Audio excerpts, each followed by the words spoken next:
अल्हम्दुलिल्लाहि रब्बिल आलमीन वस्सलातु वस्सलामु अला सय्यिदिल अंबियाइ वल मुरसलीन व नहनु अला ज़ालिका लमिनश शाहिदीन वश्शाकिरीन वल्हम्दुलिल्लाहि रब्बिल आलमीन।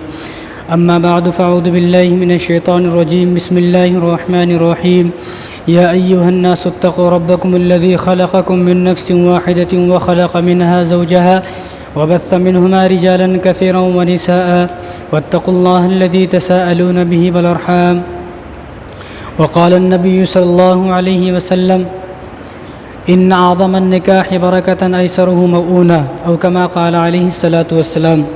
मेरे मोहतरम दोस्तों, अजीज़ साथियों, अल्लाह तबारक व तआला ने पूरी दुनिया को एक इंसान से पैदा फरमाया और वो हज़रत आदम अलैहिस्सलातु वस्सलाम से हैं। यानी पूरी दुनिया को जो पैदा फरमाया वो हज़रत आदम अलैहिस्सलातु वस्सलाम और हज़रत हव्वा अलैहिस्सलातु वस्सलाम से अल्लाह तबारक व तआला ने हर इंसान को पैदा फरमाया। लेकिन उनको किस तरह पैदा फरमाया कि सबसे पहले अल्लाह तबारक व तआला ने उनका निकाह फरमाया।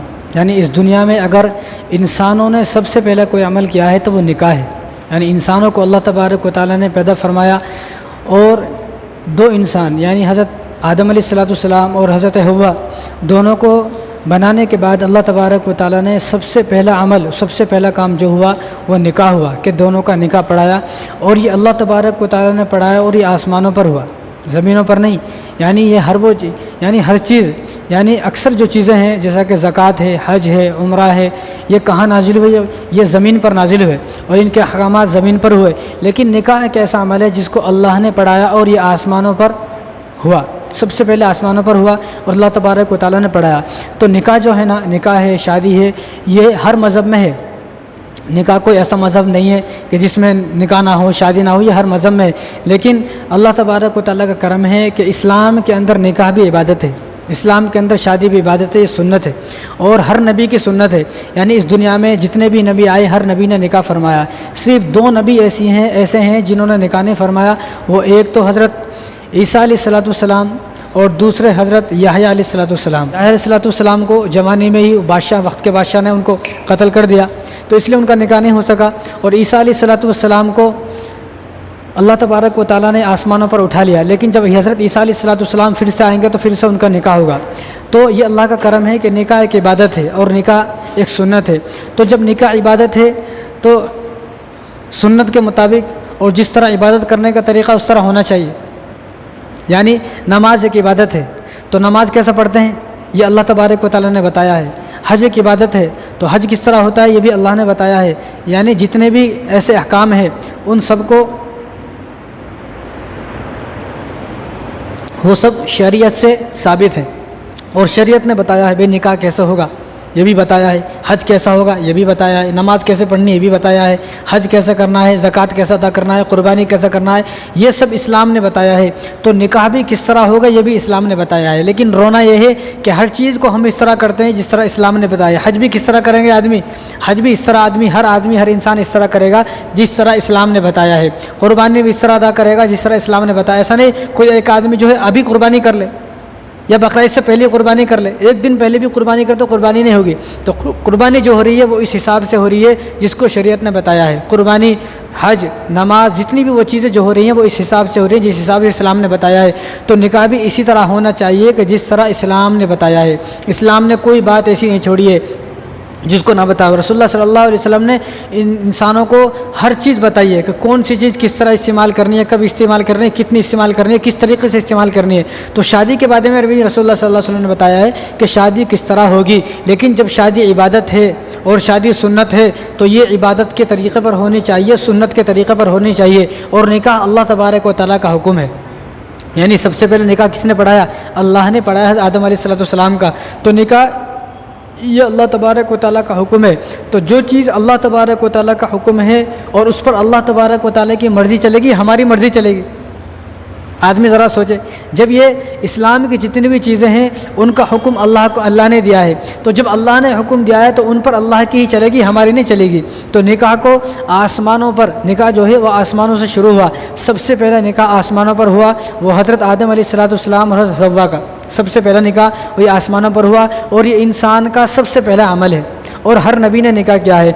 तो मुसलमानों की शादी मुसलमान के तरीक़े से होनी चाहिए। इसलिए मैं कहता हूँ कि हर मुसलमान जिस घर में शादी हो पहले बैठकर फैसला कर लें कि हम लोग मुसलमान हैं या हम लोग गैर मुस्लिम हैं, हम लोग यहूदी हैं, ईसाई हैं, हिंदू हैं, क्रिश्चियन हैं, कौन है हम लोग। पहले बैठ कर फैसला कर ले। जब फैसला ये हो जाएगा हाँ भाई हम मुसलमान हैं, तो फिर दूसरा फैसला ये करें जब हम मुसलमान हैं तो हमारे घर में शादी भी इस्लाम के तरीक़े पर होनी चाहिए। हमारे घर में शादी, हम मुसलमान हैं, जिनकी शादी हो रही सब मुसलमान हैं, लेकिन शादी हो रही हिंदवाने तरीक़े पर, शादी हो रही ईसाइयों के तरीक़े पर, शादी हो रही यहूदियों के तरीक़े पर। तो पहले बैठ के घर की जो खास करके जो औरतें हैं वो औरतें फैसला कर ले बैठ के भाई तुम कौन सी मज़हब को फॉलो करती हो। जब ये मालूम हो जाएगा कि हम इस्लाम को फॉलो करते हैं तो शादी भी इस्लाम के तरीक़े पर होनी चाहिए। हर मामले में मुसलमान है, हर मामले में। लेकिन शादी जब होती है तो ऐसा मामला है कि इसमें आदमी इस्लाम को छोड़ देता है, हिंदू बन जाता है, गैर मुस्लिम बन जाता है, यहूदी बन जाता है। हर मामले में, कुर्बानी के मामले में मुसलमान हूँ, रोज़े के मामले में मुसलमान हूँ, नमाज़ पढ़ने के मामले में मुसलमान हूँ, जुमा पढ़ने के मामले में मुसलमान हूँ। लेकिन जब शादी का वक्त आया अब ये मुसलमान नहीं रहा, अब ये अपनी मर्ज़ी चलाएगा, इस्लाम को फॉलो नहीं करेगा बल्कि अपनी मर्ज़ी चलाएगा जो मेरे मन में आएगी। जिस तरह मैं चाहूँगा उस तरह गाना चलेगा, जिस तरह मैं मन में आएगा इस तरह बाजे चलेंगे और डीजे चलेंगे, सब कुछ चलेगा, ये मेरी अपनी मन की ख्वाहिश है। तो पहले बैठकर ये फैसला कर ले आप मुसलमान हो कि नहीं हो। जब आप फैसला कर लेंगे मुसलमान हो तो फिर शादी इस्लाम के तरीक़े पर होनी चाहिए। ये हर मुसलमान इस तरह जितनी भी रस्में हैं, शादी के अंदर जितनी भी रस्में हैं सारी गैर मुस्लिमों से आई हुई रस्में हैं। शादी किन चीज़ों का नाम है? शादी सिर्फ 6 चीज़ों का नाम है जो रसूलुल्लाह ने बताया है, जो सहाबा ने क्या है, ताबीईन ने क्या है, तबे ताबीईन ने क्या है, और रसूलुल्लाह सल्लल्लाहु अलैहि वसल्लम ने इरशाद फरमाया कि शादी सिर्फ 6 चीज़ों का नाम है। इसके अलावा जो 7वीं चीज़ें हैं वो शादी में नहीं है बल्कि वो एक रस्म है, रिवाज है जो हमने अपनी तरफ से घड़ ली है। तो सबसे पहली जो शादी में उन 6 चीज़ों में से सबसे पहली क्या है? 2 फ़र्ज़ हैं, ईजाब व कबूल फ़र्ज़ है एक, और 2 गवाह का होना फ़र्ज़ है। यानी लड़के लड़की दोनों राज़ी हों, ज़बरदस्ती नहीं कि लड़के को यही नहीं पता लड़की कौन है या लड़की को यही नहीं पता लड़का है कौन, बाद में मालूम हुआ तो उन्हें तो ऐसी है वैसी है, फिर बाद में एक लंबा झगड़ा छिड़ गया और लड़के को लड़की पसंद नहीं आ रही, उसको वो पसंद नहीं आ रहा, फिर एक झगड़ा, फितना, फसाद, फिर तलाक, और वो बहुत लंबी चौड़ी बातें हैं, पूरी ज़िंदगी बर्बाद हो जाएगी। तो सबसे पहले ईजाब व कबूल दोनों राज़ी हों, ये फ़र्ज़ है। अगर दोनों राज़ी नहीं है तो निकाह नहीं हुआ, चाहे कितने भी खुतबा पढ़ लो। तो निकाह की 6 चीज़ों में से सबसे पहले 2 फ़र्ज़ हैं, 2 गवाह का होना, और अगर गवाह नहीं है तो भी शादी नहीं होगी, गवाह का होना ज़रूरी है, फ़र्ज़ है। 2 गवाह का होना, चाहे वो लड़की की तरफ से हो, लड़की की तरफ से हो, किसी की तरफ से हो, और गवाह जो हो महरम हो, 2 गवाह हो, ये शर्त है। और दूसरा ईजाब व कबूल दोनों का राज़ी होना, ये 2 फ़र्ज़ हैं। और उसके बाद एक वाजिब है शादी के अंदर, वो है महर वाजिब है। और 3 सुन्नतें हैं। निकाह का खुतबा सुन्नत है, खुतबा नहीं भी पढ़ाए तो निकाह हो जाता। कोई खाली ये बोल ले कि भाई मैंने आपको अपने निकाह में लिया, वो बोलते हाँ मुझे कबूल है, निकाह हो गया। खाली 2 गवाह को ले ले, गवाह हैं और ये बोल दिया तो निकाह हो जाता, खुतबा पढ़ने की ज़रूरत नहीं, खुतबा सुन्नत है। और उसके बाद खुतबा हो गया, खुतबा के बाद छुआरे तकसीम करना, ये भी सुन्नत है। और उसके बाद तीसरी जो सुन्नत है वलीमा सुन्नत है। लेकिन अब आप ये देखें, जिसमें जो सबसे पहली चीज़ है वो क्या है? ईजाब व कबूल, ठीक। दूसरी चीज़ क्या है? 2 गवाह का होना, ठीक है। तीसरी चीज़ क्या है? महर। लेकिन अब तीन चीज़ें जो बाद में वो सुन्नत है कि भाई खुतबा निकाह सुन्नत है, इस पर बहुत ज़ोर देते हैं लोग। उसके बाद छुआरे तकसीम करना ये सुन्नत है, इस पर भी बहुत ज़ोर है। उसके बाद वलीमा करना, इस पर तो इतना ज़ोर है, पूछा न को कितना ज़ोर है। वलीमे के अंदर 2000 आदमी आएंगे। कितने को जानते भाई? 2000 में से 100 आदमी को जानता हूँ, ये बाकी कौन है? 1900 आदमी, बस ये हमारे रिश्तेदार हैं, दोस्त हैं, ये है वो है, पता नहीं कौन कौन है, इस पर ज़ोर है। लेकिन जो इसमें सबसे ज़रूरी चीज़ है वो क्या है? महर है। महर के बिना शादी नहीं होती है, लेकिन इस पर ज़ोर नहीं है। चलो मैं इसके बारे में आगे बताऊंगा। लेकिन सिर्फ इन 6 चीज़ों का नाम शादी है। इसके अलावा जो 7वीं चीज़ें हैं, जितनी रस्म व बिदात और खुराफात हमने बनाई हुई है, ये हमारी है, इस्लाम में तो नहीं है। अब इन 6 चीज़ों की वजह से किसी का खर्चा नहीं हो रहा, खर्चा हो रहा जो अलग है। मेहंदी की रस्म, हल्दी की रस्म, मुँह दिखाई की रस्म, अंगूठी की रस्म, इतनी रस्में हैं, इन पर पैसा खर्च हो रहा, हालांकि इस्लाम में है नहीं। इस्लाम में जो शादी है सिर्फ इन 6 चीज़ों का नाम शादी है, और शादी एक इबादत है। लेकिन शादी इबादत थी, लेकिन अब शादी तिजारत बन गई है। शादी इबादत पहले थी, है तो आज भी इबादत, लेकिन हमने इस इबादत को तिजारत बना दिया है। अब शादी नहीं रही, अब शादी जो है वो तिजारत बन गई। क्यों? क्योंकि शादी के बारे में हमें नहीं मालूमात, शादी के फ़ज़ाइल क्या हैं, शादी की बरक़ात क्या हैं, और शादी के क्या फ़वाइद हैं, क्या उसके फ़ायदे हैं, और उसकी फजीलत क्या है, किसी को नहीं मालूम। जब नहीं मालूम होता तो क्या होता, शादी होने के फ़ौरन बाद तलाक, या तलाक नहीं होती लड़ाई झगड़े फितने फसाद, और इतनी झगड़े हो गए कि बाद तलाक तक की नौबत आ गई है। क्यों? क्योंकि हमने जो शादी, हमें फ़ज़ाइल नहीं मालूम, शादी के फ़ज़ाइल क्या हैं, शादी के बराक़ात क्या हैं, और शादी होने के बाद क्या हासिल होता है, शादी कितनी बड़ी इबादत है अल्लाह ताला की, ये नहीं मालूम। जब नहीं मालूम होता तो फितना फसाद होंगे। सबसे पहले अपने नौजवान बेटे और बेटियाँ दोनों को बिठाकर शादी के फ़ज़ाइल बताएँ कि शादी है क्या चीज़। मैं शादी करना है बस इतना मालूम, भाई मेरी शादी नहीं हुई, मेरी भी शादी होगी, बस उतना ही। अब शादी के बाद ज़िंदगी कैसे गुजारना है, शादी है क्या चीज़, शादी के बाद आदमी को क्या हासिल होगा, ये कभी बिठाकर समझाएं। लेकिन ये बिठाकर कौन समझाता? अगर किसी को बोले तो बोलते हैं नौजवान को, अपना नौजवान बच्चों को समझाना बोलते तो शर्म आती। फिल्म एक साथ देख दो तो शर्म नहीं आ रही, फिल्म एक साथ देख रहे पूरी फैमिली मिलकर तो शर्म नहीं आ रही, एक साथ बैठकर लीडो खेल रहे तो शर्म नहीं आ रही, एक साथ बैठ के जो सीरियल देख रहे तो शर्म नहीं आ रही। लेकिन अपने नौजवान बेटे और बेटियों को ये बताना, ये समझाना कि शादी क्या चीज़ है, शर्म आ जा रही। मालूम क्या होगा कि दीन से मोहब्बत नहीं है। तो सबसे पहले ये अपने बच्चों को, नौजवान बच्चे जिनकी शादी होने वाली है, या शादी अब थोड़े दिन के बाद होगी, या शादी हो गई है, उनको पहले शादी के फ़ज़ाइल बताए जाएँ कि शादी के फ़ज़ाइल क्या हैं। सबसे पहले लड़के को बिठाएं और उसको बताएं कि शादी के फ़ज़ाइल ये हैं कि जो एक औरत तेरे एक बोल पर सब कुछ छोड़कर आ गई, एक बोल पर, एक बोल कहा ना भाई मुझे कबूल है, बस इतना ही कहा, और तो कुछ नहीं कहा, सिर्फ इतना कहा कि मुझे वो लड़की अपने निगाह में कबूल है। कादी साहब ने कहलवाया, उसने कह दिया मुझे कबूल है। अब ये लड़की एक अल्फाज पर अपना सब कुछ छोड़कर आ गई है, अपने घर छोड़कर आ गई है, जिस घर में 20 साल 22 साल रही है वो घर छोड़कर आ गई है, और अपने भाई छोड़कर आ गई, बहन छोड़कर आ गई, और अपना पूरा ख़ानदान छोड़कर तेरे पास आ गई, अजनबी के पास। क्यों आ गई वो छोड़कर? कभी गौर करे, ये अल्लाह का हुक्म है। जब एक बोल पर सब कुछ आ गई है छोड़कर, तो अब ये नहीं है कि वो उसको सताया जाए, उसको मारा जाए, उस पर जुल्म किया जाए, उस पर ज़्यादती की जाए, और उसको जो है परेशान किया जाए। और नौजवान बच्चियों को समझाएं, ख़ास करके बच्चों को समझाएं। अगर एक औरत समझ गई तो सारी महल्ला समझ जाता, सारा घर समझ जाता। अगर औरत ही ना समझी तो कोई भी नहीं समझेगा। चलो मैं एक वाक़या बता देता हूँ। एक नेक औरत थी, नेक यानी औरत जब अपने घर को सुधारना चाहती है तो सुधार देती है, लेकिन जब औरत नहीं चाहती तो कौन भी नहीं सुधरता। एक नेक औरत थी बेचारी, अब उसकी शादी हो गई, ज़बरदस्ती शादी करा दी। शादी जिससे हुई वो बेचारा ऐसा था, वो एक टाइम की नमाज़ नहीं पढ़ता था, बिल्कुल बद्दीन था वो। अब शादी हो गई, अब ये तो हैरान हो गई, ये कल को मेरे बच्चे भी होंगे, अगर मेरा शोहर ही नमाज़ नहीं पढ़ेगा तो घर में दीन कैसा होगा, घर में तो दीन का माहौल ही ख़त्म हो जाएगा। कल को बच्चे होंगे तो बच्चे दीनदार कैसे बनेंगे। तो क्या किया जाए कि मेरा शोहर भी नमाज़ पढ़े। तो काफ़ी शोहर को समझाया तो नहीं समझा, शोहर नहीं समझा। अब इसने क्या किया, इसके ऊपर जिन्नात आने लगे, औरत के ऊपर जिन्नात आने लगे, शैतान आने लगे। अब शोहर हैरान हो गया, रोज़ देखे तो रात को जिन्नात आ जाते, रोज़ देखे तो रात को जिन्नात आ जाते। मैं हैरान हो गया, कहाँ लेके जाऊँ। एक मौलवी साहब के पास लेके गया, मैं हमारी बीवी को देखें, इनको जिन्नात आ जा रहे, जब देखे बोले तो रात को रोज़ाना जिन्नात आ जा रहे, ज़रा इनके जिन्नात उतारो। अब वो औरत के पास मौलवी साहब आए, तो मौलवी साहब ने जब बात की तो मौलवी साहब से उस बीवी ने कहा कि मेरे ऊपर जिन्नात विन्नात कुछ भी नहीं है, मेरे ऊपर जिन्नात नहीं है, ये मेरे ढोंग है। क्यों ढोंग है? ये मेरा मकरो फरेब क्यों है तेरा भाई? ये मकरो फरेब इसलिए है कि मेरा शोहर नमाज नहीं पढ़ता है, तो मैं चाहती हूँ किसी तरह नमाज पढ़े, तो मैंने ढोंग रचा है। अब उन्हें घबरा गया। तो आपको ये बात आपकी और मेरे दरमियान राज होनी चाहिए, और आप मेरे शोहर को ये बोलें कि जो तेरी बीवी पर जिन्नात आया वो ये कह रहा है कि मैं जब जाऊँगा जब शोहर नमाज पढ़ेगा। शोहर नमाज पढ़ता तो मैं जाता हूँ, ले तो मैं कभी भी नहीं जाता हूँ, तेरी बीवी के अंदर रहता हूँ। तो एक औरत जब घर को सुधारने पाती इस तरह सुधार देती है। तो मौलवी साहब ने शोहर से कहा भाई जिन्नात तो जाने को तैयार है, लेकिन जिन्नात ये बोल रहा है तेरी बीवी को जब जाऊँगा जब तू नमाज़ पढ़ेगा 5 वक्त की, जिस दिन तूने नमाज़ छोड़ दी मैं फिर आ जाऊँगा। उन्होंने कहा कि अल्लाह के वास्ते जिन्नात चले जाए, मैं 5 वक्त की नमाज़ पढ़ने तैयार हूँ। उन्हें नमाजी बन गया, घर पूरा दीनदार बन गया।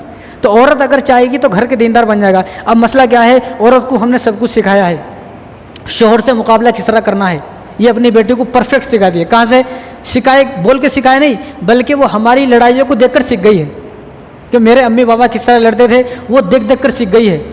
और बीवी अपनी नौजवान बेटी को मेहंदी लगाना सिखाए, सिलाई करना सिखाए, ब्यूटी पार्लर ज़बरदस्त सिखाए, उसको सब कुछ सिखाए, मुकाबला किस तरह करना है और किस तरह जो है लड़ाई करना है, झगड़ा किस तरह करना है, सास को किस तरह काबू करना है, ससुर को और देवरों को और जिठानियों को किस तरह काबू करना है, ये सब सिखाए। नहीं सिखाए तो दीन नहीं सिखाए। तो इसलिए अपनी नौजवान बेटी को बिठाकर ये सिखाएं। सबसे पहले ये बताएं, हुजूर सल्लल्लाहु अलैहि वसल्लम ने इरशाद फरमाया, जब एक औरत शादी नहीं कुंवारी है तो वो जब नमाज़ पढ़ती है तो उस औरत को एक नमाज का सवाब मिलता है। एक नमाज। लेकिन जब शादी हो गई तो शादी के बाद इस औरत को 21 नमाज़ों का सवाब मिलता है। तो जब ये बात जहन में बैठ जाएगी भाई 21 नमाज़ों का सवाब, तो ज़िंदगी गुजारना आसान हो जाएगा। सबसे पहली बात क्या है, शादी से पहले कितनी भी नमाज़ पढ़े, मर्द है औरत है, कितनी भी नमाज़ पढ़े उसको एक ही नमाज का सवाब मिलेगा। लेकिन शादी हो गई अब उसको 21 नमाज़ों का सवाब मिलेगा। दूसरी बात ये समझाई जाए कि जब औरत अपने शोहर की इजाज़त लेकर अपने मायके जाए, अपने वालिदैन से मिलने जाए, तो जब वालिदैन से मिलने जाएगी तो जितने कदम रखेगी हर कदम पर उसको 100 नेकियाँ मिलेंगी, हर कदम पर उसके 100 गुनाह माफ़ होंगे और हर कदम पर उसके 100 दर्जे बुलंद होंगे।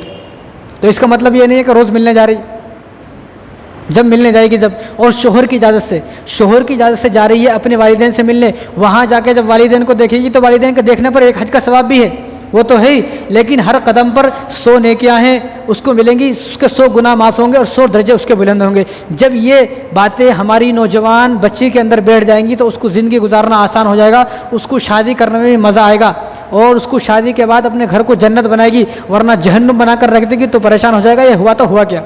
और तीसरी बात, रसूलुल्लाह सल्लल्लाहु अलैहि वसल्लम ने इरशाद फरमाया कि शादी हो गई लड़की की, शादी के बाद हमल ठहरा, हमल जब ठहरा चाहे ये औरत कैसी भी है तो अल्लाह तबारक व तआला ईमान वाली है, कैसी भी का मतलब ये नहीं कि कोई मुशरिका है, ऐसी नहीं, बल्कि ईमान वाली है, तो अल्लाह तबारक व तआला हमल ठहरने के फ़ौरन बाद इसकी मग़फ़िरत फरमा देते हैं। और हमल में अगर हमल से है मौत आ गई या विलादत हुई बच्चे की मौत आ गई तो इसको शहीदों का सवाब मिलेगा। कल क़यामत के दिन ये औरत कहाँ होगी, शहीदों के साथ शहीदों के लाइन में खड़ी होगी।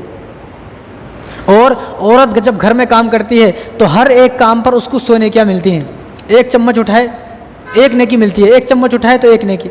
झाड़ू काड़ी कितनी मोटी होती है, उसमें 100 सीके होती हैं अंदर, 100 काड़ियाँ, तो एक बार झाड़ू लगाए तो जितनी झाड़ू के अंदर काड़ियाँ हैं उतने उसको सवाब मिल गए। तो ये बातें जब हमारी नौजवान लड़की के अंदर बैठ जाएंगी तो उसको ज़िंदगी जीने का मज़ा आएगा, सुकून मिलेगा, शादी के बाद सुकून मिलेगा, वरना ये जब चीज़ें नहीं मालूम होंगी तो शादी के बाद भी कोई सुकून नहीं मिलेगा। और आगे सुने आप, हुज़ूर सल्लल्लाहु अलैहि वसल्लम ने इरशाद फरमाया, हमल से है औरत और हमल में उसको तकलीफ़ होती है और आह आह करती है, उसको बैठना भी नहीं आता, परेशान होती है, आह करती है, तो हुजूर ने इरशाद फरमाया जब ये आह आह करती है तो अल्लाह तबारक व तआला फरिश्तों को हुक्म फरमाते हैं जितनी मरतबा ये आह करेगी इसकी हर आह पर आपको सुबहान अल्लाह, अल्हम्दुलिल्लाह, अल्लाहु अकबर का सवाब लिखना है।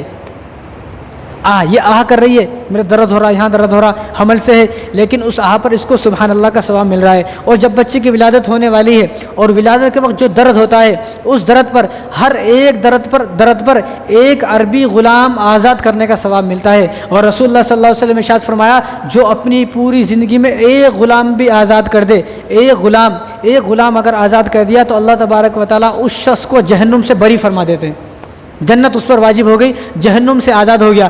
अब यहाँ पर जितने भी उसको दर्द होंगे, कितना दर्द होता है, बाद बेचारी औरतें 10-10 दिन तक दर्द होते हैं, उनको 3 दिन 4 दिन दर्द होते हैं, जब बड़ी मुश्किल से बच्चा पैदा होता है, तो जितने भी उसको दर्द होंगे हर दर्द पर उसको एक ग़ुलाम आज़ाद करने का सवाब मिलेगा। बच्चा हो गया, बच्चा बड़ा हुआ, थोड़ा बच्चा बड़ा हुआ, उसको अल्लाह अल्लाह बोलना सिखाया। जब बच्चों को अल्लाह अल्लाह बोलना सिखाएंगे तो जितनी मरतबा वो अल्लाह बोलेगा इतनी ही मरतबा अल्लाह तबारक व तआला उसकी मग़फ़िरत फरमाते जाएंगे वालिदैन की, इसके माँ के गुनाह माफ़ और इसके वालिद साहब के गुनाह माफ़, जितनी मरतबा अल्लाह। लेकिन मसला ये है हमारा बच्चा ज़रा बड़ा हुआ, उसको ABCD आते, ट्विंकल ट्विंकल लिटिल स्टार, उसको यह आते, ABCD आते, 1 2 सब आते, लेकिन उसको पहला कलमा नहीं आता। पहला कलमा का यहाँ उम्रें गुजर गई, लेकिन किसी मुसलमानों को पूछ के देखे, अक्सर मुसलमान ऐसे उनको चार कलमे भी याद नहीं है। ईमान मुफस्सल, ईमान मुजमल, जिन पर ईमान लाना बेहद ज़रूरी, वो भी याद नहीं। ये मुसलमान के हालात हैं, किस तरह हालात दुरुस्त होंगे। यानी बच्चों को कहाँ से याद होंगे, जब एक वालिद साहब जिनकी उम्र 25 साल हो गई, 25 साल उम्र हो गई, जब बच्चा पैदा हुआ है तो बच्चों को यहाँ कलमे की बात की जा रही है, यहाँ वालिद साहब को कलमा याद नहीं है।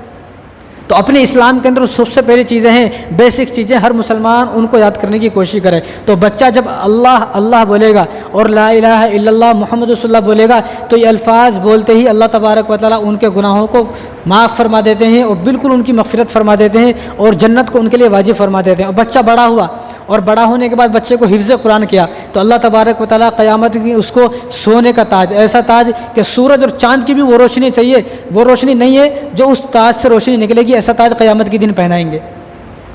और शोहर की इजाज़त ली, शोहर की इजाज़त के बिना नहीं, शोहर की इजाज़त ले, अपनी बेटियों के बात समझाएं। ये बात नहीं कि भाई कुछ भी हो जाए तो हमारे को बोल देना, बस हम लट लेके बंदूक लेके पहुंच जाते, मार देते उसको, ऐसा नहीं। बल्कि शोहर को अब अपनी बेटी को ये बात समझाएं कि शोहर का मकाम क्या है। हुज़ूर सल्लल्लाहु अलैहि वसल्लम ने इरशाद फरमाया, अगर दुनिया में अल्लाह ताला के अलावा किसी को सजदा होता तो वो औरत को हुक्म करता वो अपने शोहर को सजदा करे। हालांकि किसी को सजदा नहीं है, होता तो वो औरत को हुक्म होता कि वो अपने शोहर को सजदा करे और अपनी शोहर की इजाज़त ले। शोहर की इजाज़त लेकर अपने वालिदैन से मिलने जा रही है तो जितने भी कदम रखेगी हर कदम पर 100 नेकी, हर कदम पर 100 गुना माफ़, और हर कदम पर उस औरत को जो अपनी शोहर की इजाज़त लेकर अपने वालिदैन से मिलने जा रही है इसके हर कदम पर 100 दर्जे बुलंद होंगे। लेकिन यहाँ ये बड़ा मुश्किल है, इजाज़त कौन भी नहीं लेते। इन्हें बेचारा काम को चला गया, बाद में फ़ोन करके बोलती मैं अपने वालिद साहब के घर को आ गई। उसकी ये बात सिखाए कि वहाँ से आना, इजाज़त लेकर आना है। रसूलुल्लाह सल्लल्लाहु अलैहि वसल्लम हज़रत फ़ातिमा के पास आए। किन के पास? जन्नती औरतों की सरदार हैं ये, वो हैं कि जिनके सिफारिश पर जन्नत के दरवाजे हमारे लिए खुलेंगे। हज़रत फ़ातिमा घर में है, आटा गूंद रही हैं। रसूलुल्लाह सल्लल्लाहु अलैहि वसल्लम आए, हुज़ूर ने फरमाया कि आज मेरा दिल कर रहा है तुम हमारे घर में आ जाओ। फ़ातिमा से कहा आज मेरा दिल कर रहा है तुम हमारे घर को चलो, कई दिन हो गए घर को नहीं आई। तो हज़रत फ़ातिमा ने क्या फरमाया, अजीब बात, अपनी बेटियों के बात समझाएं। कहा कि मैं जा तो सकती हूँ या रसूलल्लाह आपके साथ, लेकिन अली घर पे नहीं है, अली आएंगे उनसे इजाज़त लूँगी, उनसे इजाज़त लेने के बाद मैं आपके साथ आपके घर को आऊँगी। बताओ, ये वो लोग हैं कि जिनके सदक़े तुफ़ैल से हम जन्नत में जाएंगे। जब हज़रत अली आए, देखा हुज़ूर सल्लल्लाहु अलैहि वसल्लम घर के दरवाजे पर बैठ गए नहीं, वहीं पर दरवाजे पर बैठ गए, यूँ बैठ गए जिस तरह बैठते हैं, दोनों पाँव को लेकर बैठ गए। और हज़रत अली आए, रसूलल्लाह आप नीचे बैठो, क्या बात है? तो हज़रत हुज़ूर सल्लल्लाहु अलैहि वसल्लम ने फरमाया कि मैं फ़ातिमा को लेने आया था। तो बता आप लेके क्यों नहीं गए? तो फ़ातिमा ने कहा, हज़रत अली ने कहा कि फ़ातिमा ने इस तरह कहा कि हज़रत अली का आना तो फिर जाऊँगी। तो वो हज़रत अली नाराज़ हो गए कि ये रसूलल्लाह ये क्या बात है कि आप तो वालिद साहब हैं और आप तो नबी हैं, आपकी इजाज़त पर तो जाना चाहिए था, आपकी इजाज़त पर तो जाना चाहिए था। लेकिन यहाँ हज़रत फ़ातिमा ने भी अपने शोहर की इजाज़त के बिना अपने घर को जाना ज़रूरी नहीं समझा है। अगर जाऊंगी तो हज़रत अली की इजाज़त लेकर घर को जाऊंगी उनके घर। हालांकि नबी मौजूद है, वक्त के नबी है, इमामुल अंबिया है, तमाम नबियों के सरदार मौजूद हैं, लेकिन उनकी बेटी भी बग़ैर इजाज़त के शोहर के घर को नहीं जा रही है। एक सहाबिया थी, उनकी शादी हुई तो उनका 2 मंजिला मकान था। तो ऊपर की मंजिल में शादी होने के बाद वो रहते थे मियाँ बीवी, नीचे उनके वालिद साहब रहते थे। और इनके सामने ये हदीस मौजूद थी, उनको मालूम था कि अगर घर से जाना है तो इजाज़त लेकर जाना है। वालिद साहब नीचे रह रहे हैं, पूरी फैमिली नीचे रह रही है, वो अपने शोहर के साथ ऊपर रह रही है। शोहर सुबह को काम पर चले गए और नीचे वालिद साहब की तबीयत ख़राब है, वालिद साहब का इंतकाल हो गया, अब नीचे से ऊपर आवाज़ दी जा रही है, आपके वालिद साहब का इंतकाल हो गया, नीचे आओ। उन्होंने कहा कि मेरे शोहर अभी काम पर गए हैं, अभी आए नहीं हैं, जब मेरे शोहर वापस आ जाएंगे मैं उनसे इजाज़त लूँगी और इजाज़त लेने के बाद मैं नीचे आऊँगी। नीचे, ये ऊपर नीचे की बात है, ये ऊपर के फ्लोर से नीचे के फ्लोर पर आना है, ये कुछ देश छोड़ के नहीं जाना है सऊदी अरब को, वो नहीं आ रही है। इंतकाल हो गया, अब वो शोहर बेचारे कहाँ गए हुए थे, आए नहीं, रात हो गई इंतज़ार करते करते। तो क्या मशवरा ये हुआ कि भाई वो तो कब आएंगे ना जाना। उस वक्त तो फ़ोन का दौर तो था नहीं, फ़ोन मिला के पूछ लिया कहाँ हो तुम, वो ज़माना ऐसा था। और ये सहाबियाँ हैं और ये सहाबी हैं, तो नहीं आए तो क्या वालिद साहब को इसी तरह दफन कर दिया गया। इस तरह उनको पानी नहलाए, गुस्ल दिए और उनको इसी तरह कब्र के अंदर लिटा दिया गया। तो रात को उनके ख्वाब में आई, जो शोहर था उनके शोहर के ख्वाब में ससुर साहब आए। कौन आए? ससुर साहब ख्वाब में आ गए। यहाँ इतना जालिम है दामाद, ससुर साहब घर को नहीं आ रहे, इतना जालिम दामाद, इतना जालिम है कि ससुर साहब उसके टॉर्चर देख के घर को नहीं आ रहे। तो अल्लाह ताला के सामने यहाँ हम लोग ये बता रहे हैं पड़ोसी के साथ अच्छा मामलात करें, गैर मुस्लिम के साथ अच्छा मामलात करें, यहूदी के साथ अच्छा मामलात करें, ईसाई के साथ अच्छे मामलात करें। यहाँ बीवी के साथ अच्छे मामलात नहीं हो रहे। इस पूरी दुनिया की कायनात में से एक औरत को हमारे हिस्से में लाया गया, एक औरत हमारे हिस्से में आई, एक औरत, उस औरत को आदमी खुश नहीं कर सका तो पूरे माशरे को खुश क्या करेगा। अब हर आदमी को शौक है मैं भी कारपोरेटर बन जाऊं, मैं भी एमएलए बन जाऊं, मैं भी एमपी बन जाऊं, और तेरे घर की तेरी बीवी तेरे खुद से खुश नहीं है, एमएलए बनकर पूरी दुनिया को नाक में दम करता तू, इससे अच्छा तो तू घर में ठीक है। शौक है नहीं, हर आदमी को शौक है बच्चे का बड़ा मैं बन जाऊँ, मेरे सामने लोग जो है मैं भी कारपोरेटर हूँ, मेरे सामने भी लोग जो है मुझको भी सलाम करे, 4 आदमी मेरे इधर 4 आदमी इधर। भाई ये 4 आदमी का क्या करोगे? हज़रत हुज़ूर सल्लल्लाहु अलैहि वसल्लम ने इरशाद फरमाया क़यामत के दिन सबसे पहला हिसाब किताब तो नमाज का होगा, सबसे पहले हिसाब किताब तो नमाज का होगा। लेकिन सबसे पहले जो मीज़ान अदल है, जो मीज़ान और जिसमें आमाल तोले जाएंगे, जो मीज़ान है उसमें सबसे पहले जो आमाल वज़न किए जाएंगे, तोले जाएंगे, वो बीवी के साथ आपका सलूक कैसा है वो तोला जाएगा। तो किसको आए ख्वाब में? ससुर साहब दामाद को ख्वाब में आए। दामाद को जब ख्वाब में आए तो ससुर साहब ने कहा, ससुर साहब जन्नत में थे। ससुर साहब कहाँ थे?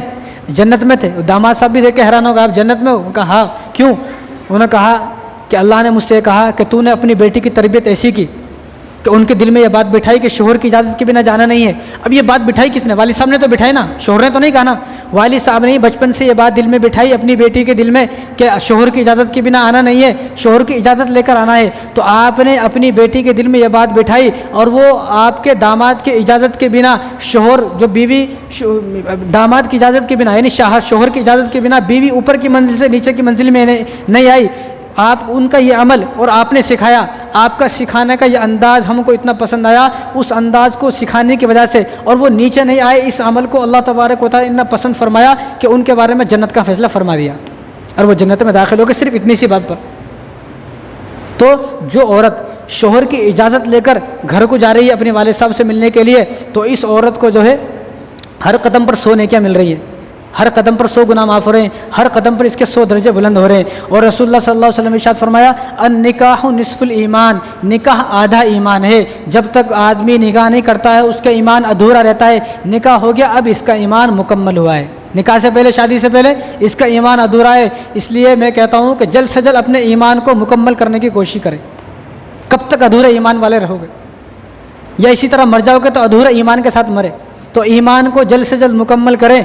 लेकिन जब ये बात मालूम होंगी, जब हमारे पास दीन होगा, घर में दीन ही नहीं है, कभी सिखाए नहीं, तो कैसे मालूमात होंगी। और निकाह के ज़रिए से आदमी की शर्मगाह की हिफाजत, आदमी की नज़रों की हिफाजत, निकाह की हिफाजत और तमाम गुनाहों से आदमी जो है इससे बच जाता है निकाह के ज़रिए से। और रसूलुल्लाह सल्लल्लाहु अलैहि वसल्लम ने इरशाद फरमाया, जन्नती औरत की 4 किस्म है। जिस औरत के अंदर 4 बातें हैं वो औरत जन्नती है। क्या? सबसे पहले औरत अपनी इज़्ज़त की हिफाजत करे, अपनी इज़्ज़त को नीलाम ना करे, वरना आज जो आपके पास आई लव यू कहते कि फिर रहा है, वो आपकी इज़्ज़त को चाट कर आपको ऐसा फेंक देगा जैसे आम की गुठली को फेंक दिया जाता है।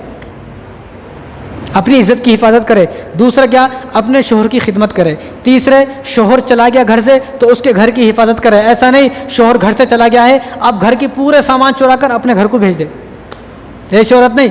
बल्कि जो सामान अगर देना है अपने घर को तो अपने शोहर की इजाज़त से देना है, चुरा कर नहीं देना है। कितनी तलाक़ें इस बात पर हो गई है कि उन्हें चुरा चुरा कर अपने घर को दे रही है सामान। क्या ज़रूरत है भाई चुराने की? सामान उनका है, शोहर का है, बग़ैर इजाज़त के। तो यहाँ मस्जिद में कोई आदमी अपनी घड़ी भूल गया तो हम उसको इस्तेमाल नहीं कर सकते। कितनी घड़ियाँ अभी अंदर रखी हुई हैं, कई साल पहले लोग छोड़ के भूल गए, छोड़ के चले गए, भूल के फिर आए नहीं, हमने उठा के अंदर रख दिया, अंदर रखी हुई है। हमें इस्तेमाल करने की इजाज़त नहीं है। हमें यहाँ जिसका कोई, हमें ये भी नहीं पता कि इसका वारिस कौन है, इसका मालिक कौन है, लेकिन बीवी को तो पता है ना इस सामान का मालिक कौन है, इस सामान का वारिस कौन है। फिर भी मालूम होने के बावजूद भी उसका सामान चुरा चुरा कर अपने घर को देना, तो फरमाया कि ये नहीं, ये जहन्नुम की औरत की तो पहचान है। जन्नत औरत की पहचान ये है कि जब शोहर काम पे चला गया पीछे से उनके घर की सामान की हिफाजत करती है, ये जन्नत की औरत की पहचान है। और चौथी जन्नत की औरत पहचान क्या है कि अपने बच्चों की परवरिश करती है, ठीक ठाक जैसा करना है, बच्चों को गाली नहीं देना है, बच्चों को मारना नहीं है, बच्चों पर जुल्म ज़्यादती नहीं करनी है, बल्कि बच्चों को इस तरह पालना है जिस तरह आदमी छोटा बच्चा पैदा होता है किस तरह प्यार मोहब्बत से पालता है, इसी तरह औरत अपने बच्चों को प्यार मोहब्बत से पाले पूरी ज़िंदगी। ये 4 बातें जिस औरत के अंदर होंगी, हुजूर ने फरमाया कि ये औरत जन्नती है। लेकिन ये 4 बातें तो ठीक हैं, लेकिन औरत घर जन्नत जब बनेगा जब हम घर में नेक औरत लेकर आएंगे। आज कल जब हम लड़की देखने जाते हैं तो लड़की देखने जाने से पहले ये सोचो, मैं कहता हूँ कि आदमी जब लड़की देखने जाए तो ये ना सोचे मेरी बीवी कैसी होगी, देखने जाने से पहले सोचे कि मेरी बच्चों की माँ कैसी होगी, मेरी बच्चों की माँ नेक हो, दीनदार हो, ताकि कल को जो मेरे बच्चे पैदा होंगे उनको भी नेक बनाए, उनको भी दीनदार बनाए, उनको भी अल्लाह वाला बनाए। अगर मैं ऐसी जीन्स पैंट पहनने वाली लड़की और बालों को खुला छोड़कर 4 मीनार को फिरने वाली लड़की, ऐसी लड़की लेकर आऊँगा तो घर उसके आने के बाद जन्नत नहीं बनेगा, जो अब सुकून है ये भी ख़त्म हो जाएगा और घर जन्नत से जहन्नुम बन जाएगा। घर जन्नत जब बनेगा जब लड़की को देखने जाने से पहले ये सोचे हर आदमी कि मेरी बीवी जो है ना, वो बीवी तलाश नहीं करना है, वो अपने बच्चों की माँ तलाश करना है, नेक शरीफ ख़ानदान की औरत तलाश करना है, तो घर जन्नत बनेगा। तो इसीलिए हुजूर सल्लल्लाहु अलैहि वसल्लम इरशाद फरमाया, बुखारी शरीफ की रिवायत है, हुजूर ने इरशाद फरमाया, अबू हुरैरा रज़ियल्लाहु अन्हु हदीस का रावी उन्होंने फरमाया, रसूलुल्लाह सल्लल्लाहु अलैहि वसल्लम इरशाद फरमाया कि आदमी जब शादी करता है तो 4 चीज़ों को देखकर शादी करता है।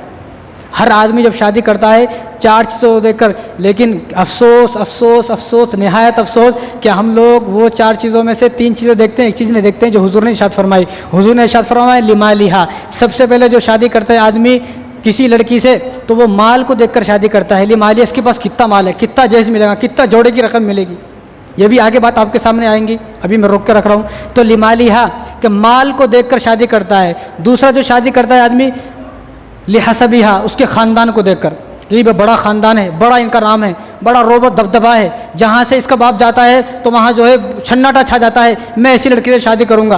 तो दो। तीसरा हुजूर ने इरशाद फरमाया वली जमालिहा कि तीसरा जो शादी करता है आदमी वो उसकी खूबसूरती को देखकर शादी करेगा। माल भी ख़त्म हो जाएगा, ख़ानदान भी ख़त्म हो जाएगा और उसका हुस्न जमाल भी ख़त्म हो जाएगा। ख़त्म होने वाली चीज़ें नहीं है ख़त्म होने वाली चीज़ें। जब आपने शादी कर दी, कैसी थी आपकी बीवी, अब कैसी है, आप खुश हो सकते हैं। और चौथा हुजूर सल्लल्लाहु अलैहि वसल्लम इरशाद फरमाया वली दीनिहा, और चौथा दीन को देखकर शादी करते हैं, माल को देखकर, ख़ानदान को देखकर, खूबसूरती को देखकर और दीन को देखकर। तो हुजूर ने इरशाद फरमाया अबू हुरैरा ये बात मेरी लोगों के कानों तक पहुंचा दो, तुम लोग माल नहीं देखना, तुम लोग ख़ानदान नहीं देखना, तुम लोग जो है खूबसूरती नहीं देखता, ये वो चीज़ें हैं जो ख़त्म होने वाली हैं। तुम लोगों को जब शादी करना है तो दीन देखकर शादी करना है, दीनदार औरत से शादी करना है, दीन देखकर शादी करना है, ताकि शादी के बाद घर जन्नत बन जाए।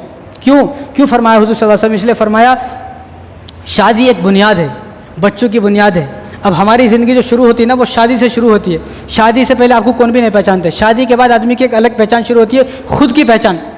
शादी से पहले आपको पहचाना जाता है आपके वालिद साहब के नाम से, शादी के बाद अगर आप अच्छा काम करते हो तो आपको आपके नाम से पहचाना जाएगा। तो ये बुनियाद है। तो हुजूर सल्लल्लाहु अलैहि वसल्लम ने इरशाद फरमाया कि शादी जो होगी वो दीन की बुनियाद पर होगी। अगर बुनियाद ही गलत रख दी तो पूरी ज़िंदगी जो है वो गलत हो जाएगी, पूरी ज़िंदगी जहन्नुम बन जाएगी। ईसाई जो है ना, ईसाई वो खूबसूरती को देखकर शादी करते हैं। ईसाई जो हैं, ईसाई खूबसूरती को देखकर शादी करते हैं। अगर किसी ने शादी की है इसलिए खूबसूरती को देखकर, किसी की लड़की को खूबसूरती देखकर शादी की है, भैया खूबसूरत शादी करूंगा, तो आदमी ये सोचे कि मैंने बुनियाद ही ईसाई वाली रख दी है, मैंने अपनी शादी ईसाई के तरीक़े पर की है। जब ईसाई के तरीक़े पर शादी की है और ईसाइयों की बुनियाद अपने घर में शादी के वक्त ही रख दी है, तो अब बेटा जुनैद बगदादी पैदा नहीं होगा, अब बेटा अब्दुल कादिर जिलानी पैदा नहीं होगा, अब घर जन्नत नहीं बनेगा, अब घर जहन्नुम बनेगा। ईसाई कैसे करते हैं, खूबसूरती देखकर। और यहूदी माल देखकर शादी करते हैं। यहूदी, ये यहूदियों का तरीक़ा है, माल देखकर शादी करना यहूदी का तरीक़ा है। अगर तुमने माल देखकर शादी की तो यहूदियों के तरीक़े पर शादी की और शादी के दिन ही यहूदियों की बुनियाद डाल दी। जब बुनियाद ही यहूदियों की डालती है तो आपका घर अब जन्नत नहीं बनेगा, बल्कि आपका घर यहूदियों का घर बनेगा, जहन्नुम बनेगा। और इस तरह ख़ानदान देखकर हिंदू शादी करते हैं। गैर मुस्लिम जो शादी का आपने देखा नहीं, पेपर में नीचे लिखा रहता है एक लड़की है, उसका नाम ये है, इतनी उसकी हाइट है, इतनी दुबली है, इतनी पतली है, सावली है, ये है, वो है, उसका ख़ानदान ऐसा है। आप देखें पेपर उठाकर, अब देखें तो ये हसब नसब है, ये ख़ानदान है, पूरा ख़ानदान का तारुफ आता है, हमारे उससे लिंक है, इससे लिंक है, वो अंबानी से लिंक है, ऐसे झूठ मूठ लिख देते हैं ताकि रिश्ता आ जाए। तो हसब नसब और ख़ानदान को देखकर शादी करना किसका तरीक़ा है, ये हिंदुआना तरीक़ा है। अगर तुमने माल को देखकर शादी की यहूदी के मुताबिक, अगर तुमने खूबसूरती देख के शादी की ईसाई के मुताबिक, अब अगर तुमने ख़ानदान देखकर हसब नसब देखकर शादी की तो हिंदुआने तरीक़े के मुताबिक शादी की। जब तुम्हारी शादी इन 3 तरीक़े के मुताबिक होगी तो तुम्हारा घर शादी के बाद जन्नत नहीं जहन्नुम बन जाएगा। आज लोग परेशान हैं, शादी से पहले सुकून था, शादी को 1 महीना बाद सुकून ही ख़त्म हो गया। भाई याद कर तूने क्या क्या गुल खिलाए हैं, किस तरह तूने शादी की है, ये बुनियाद है। बुनियाद अगर अच्छी होगी तो घर ज़रा 2-4 साल चलेगा, अगर बुनियाद ही ख़राब है तो जिसने आदमी ने घर बनाया उसके सामने घर गिर जाता। वरना बाज़ लोग जो हमारे दादा परदादा मजबूत घर बनाए तब तक चल रहे वो घर, तोड़ने को दिल नहीं करता, इतना मजबूत है वो घर, कहीं को उनकी बुनियाद मजबूत है। बुनियाद अगर मजबूत होगी, इसलिए खूबसूरत को देखने से आंखें ठंडी होती हैं, खूबसूरती को देखने से सिर्फ आंखें ठंडी होती है, लेकिन औरत अगर खूबसूरत है उसको देखने से दिल ठंडा होता है। आंखें तो आदमी कितनी बार सेकता है, भाई रोडों को जा रहे हैं, हज़ारों लड़कियां फिर रही हैं, कब तक देखे, इसको देखा उसको देखा, बस दिल आंखें खुश होगी, बात ख़त्म। लेकिन दिल किससे खुश होता है, जिसकी सीरत, जिसकी अखलाक, जिसकी आदतें, जिसको हुस्न सलूक, शोहर की खिदमत करने वाली है, इसको देखकर दिल खुश होता है। तो हम ऐसी लड़की ढूंढना है शादी के लिए जिसको देखकर दिल खुश हो। लेकिन ऐसा नहीं, आजकल लड़की ढूंढने जाते हैं, वो बाद में देखेंगे काली है, नाटी है, गोरी है, कैसे हो बाद में, पहले हमारे को ये बताओ जहेज कितना मिलेगा, जोड़ी की रकम कितनी मिलेंगी, कितने पैसे मिलेंगे, पहले ये बताओ। अगर 2-4 लाख रुपए मिल रहे, आने दो भाई, कर लेते, कैसी भी हम तो सब। अब वो चाहे लड़की हाफिज़ा है, आलिमा है, पर्दे की पाबंद है, पूरी ज़िंदगी बुरखे में रही है, अंदर रही है, अगर मालूम हो गया पैसे यहाँ से नहीं मिलने वाले हैं, नहीं करेंगे शादी भाई, जान दो, हम क्या शादी करेंगे। इसलिए जब लड़की देखने जाना है तो पहले दीन को देखना है। और लड़की देखने जाने से पहले आप ये बात जहन में बिठा रहे, लड़की देखने जा रहे हैं, अजीब मामला था, 50-50 आदमी लड़की देखने जा रहे हैं। भाई लड़की देखने जा रहे हैं या कोई किसी को जो है क्या बताएं कि कोई फौज को लेकर आ रहे हैं, किसी कमांडर को लेकर आ रहा है, यहाँ पर जंग करना है। भाई दो आदमी जाएं, दो औरत दो आदमी जाएं, खामोशी से देख के आ जाएं और लड़की देखने उसी लड़की को जाएं जिस लड़की से शादी का इरादा हो। जिस लड़की से शादी का आपका इरादा नहीं है, खाली देख के आ जाएंगे, आए तो पसंद कर लेते, नहीं तो नहीं। आपके जहन में अगर ये खोट है, आपकी नीयत में फतूर है, तो आपको उनकी बद्दुआएं लगेंगी। किसी की लड़की को बार बार देखना और बार बार देख देख के जाना और एक लड़की को 20 30 बार देखना और उसको जलील करना, उसको रुस्वा करना और उसकी बेइज्जती करना और ये सब करेंगे तो उसकी बद्दुआएं लगेंगी। कैसे बचोगे उनकी बद्दुआओं से? पहले ही आप कहीं और से रब्ता करके पूछे वो लड़की कैसी है। अगर आपको कहीं और से मालूमात हो गई वो लड़की खूबसूरत ठीक है, अब आप बोले कि हम आपको देखने आ रहे हैं। अगर इरादा है, इरादा नहीं है तो देखने ना जाए, उसको जलील ना करे, वरना पूरे महल्ले में बदनाम हो जाते हैं ऐसी बच्ची। लोग जो है उसको ताने देते हैं, कल भी तेरे को देखने आए थे ना, पिछले महीने भी तेरे को देखने आया था ना, उससे पहले भी तेरे को देखने आया था ना। और फिर कोई और देखने आता है तो उससे बोलते हैं लोग, अरे इसको तो 20 आदमी देखने आ गए, पसंद नहीं आई। अब उन्हें बोलता है अरे 20 आदमी देखना है तो हमारे को पसंद है, हम भी जा रहे हैं। कैसे इनकी बद्दुआएं बर्दाश्त करोगे? कल को आपकी बेटी भी होगी, आपकी बेटी को भी इसी तरह जलील किया जाएगा, आपकी बेटी को भी लोग देखने आएंगे, रिजेक्ट कर देंगे, फिर देखने आएंगे, फिर रिजेक्ट कर देंगे। इसलिए अगर लड़की को देखने जाना है तो 50-60 आदमी मिलकर ना जाए, 2 आदमी जाएं, 2, एक औरत जाए, एक आदमी जाए, नहीं तो 2 औरत, बस 2-4 से ज़्यादा ना जाए। उनका खर्चा कराया, गए देखने और 50 आदमी गए, पूरा खर्चा कराया, हज़ारों रुपए का उनका खाना खर्चा पूरा खा के ठूस के आ गए, पेट भर के आ गए। आने के बाद उनको जवाब ही नहीं दे रहे, वो भी 1 महीने से इंतजार में है। अब जब जवाब आया तो ये आया, हमारे को तुम्हारी लड़की पसंद नहीं है। आप ये सोचो इस बात से उसके दिल पर क्या असर पड़ता होगा, वो अल्लाह से क्या कहती होगी, अल्लाह तूने मुझे इतना बदसूरत क्यों बनाया कि मुझे कोई पसंद करने तैयार नहीं है, मुझसे ऐसे नाटी क्यों बनाया, मुझे ऐसा क्यों बनाया। तो इसलिए जिसका इरादा हो इसी लड़की से शादी होगी, उसी लड़की को देखने जाए। बार बार किसी की लड़की को देखकर मुफ्ती इस्माइल मालेगांव के, अभी चंद दिन पहले मैं उनका बयान सुन रहा था, तो उनके बयान भी जो है जुमे के दिन लाइव आते हैं, तो बयान में बता रहे थे, एक आदमी मेरे पास आए, बुजुर्ग आदमी, 50 साल उनकी उम्र है। उन्होंने कहा कि मेरे ऊपर एक बद्दुआ लगी हुई है, हज़रत दुआ कर दे मेरे लिए कि मेरे ऊपर से वो बद्दुआ ख़त्म हो जाए। तो पूछा वो बद्दुआ क्या है? उन्होंने कहा कि मेरी शादी हो गई, शादी के बाद मेरी 11 लड़की हुई। कितनी लड़कियाँ? 11 लड़कियाँ हुई और 11 लड़कियों की शादी करते करते मेरे पसीने छूट गए। हालांकि मैं मालदार हूँ, गरीब आदमी नहीं हूँ, बहुत पैसे वाले आदमी हो, अरबपति आदमी है, लेकिन अरबपति आदमी होने के बावजूद भी 11 लड़कियों की शादी करते करते उनके पसीने छूट गए। अरबपति, क्यों, क्या वजह है? उन्होंने कहा कि पहले तो मैं सोचता रहा, अब हमारी एक लड़की को कोई देखने आता, फिर पसंद नहीं करता, बोलते था हमारे को पसंद नहीं है, हमारे को ऐसी होना वैसी होना। फिर देखने आते, एक लड़की को मेरा 10-10 बार देखा गया है, 11 लड़कियों को 10-10 बार, यानी 110 मरतबा देखा गया है 11 लड़कियों को, लेकिन लड़की पसंद नहीं आई। बड़ी मुश्किल से मैंने शादी की है, रो कर शादी की है। हालांकि मैंने कहा लड़के वालों से, जो तुम्हें चाहिए देने तैयार हूँ, जितने पैसे चाहिए, जो गाड़ी चाहिए, सब कुछ देने तैयार हूँ, लेकिन फिर भी मेरी बच्चों की शादी नहीं हुई। बड़ी मुश्किल से हुई। कि क्या वजह? जब मैंने अपने ऊपर गौर किया तो मुझे मालूम हुआ कि जब मैं जवान था तो मैंने अपनी ज़िंदगी में 50 लड़कियां रिजेक्ट की थी। मालदार था, खूबसूरत था भाई, पैसे थे, तो पैसे की बुनियाद पर मैंने लड़कियों को रिजेक्ट किया। एक देख ली ये अच्छी नहीं है, फिर देख ली अच्छी नहीं, ऐसे करते करते 50 लड़कियों को रिजेक्ट किया। तो अल्लाह तबारक व तआला ने मुझे ये सज़ा दी, अल्लाह तबारक व तआला ने मेरी बेटियों के ज़रिए से मुझसे बदला लिया। ये सज़ा दी अल्लाह ने कि कल को तूने किसी की बेटी को सताया ना, आज तू तैयार है कि तेरी बेटियों को भी सताया जाएगा। ये मेरे लिए बद्दुआ है, आप दुआ कर दे मेरे वास्ते।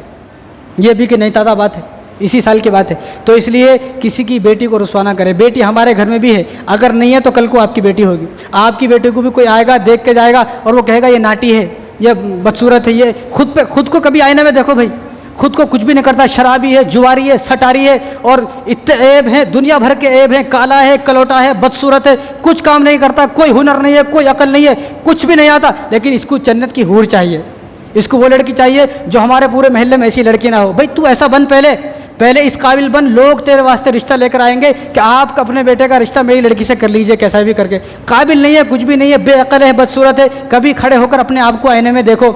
इसी तरह किसी की लड़की को जलील ना करें, अगर आप जलील करेंगे कल को आपको भी जलील होना पड़ेगा, तैयार रहें। तो बातें तो बहुत सारी हैं, तो आगे भी इस तरह शादी के मुताल्लिक बातें होंगी। अल्लाह तबारक व तआला इन्हीं सब बातों पर हम सबको अमल करने की तौफीक अता फरमाए। वमा अलैना इल्लल बलाग।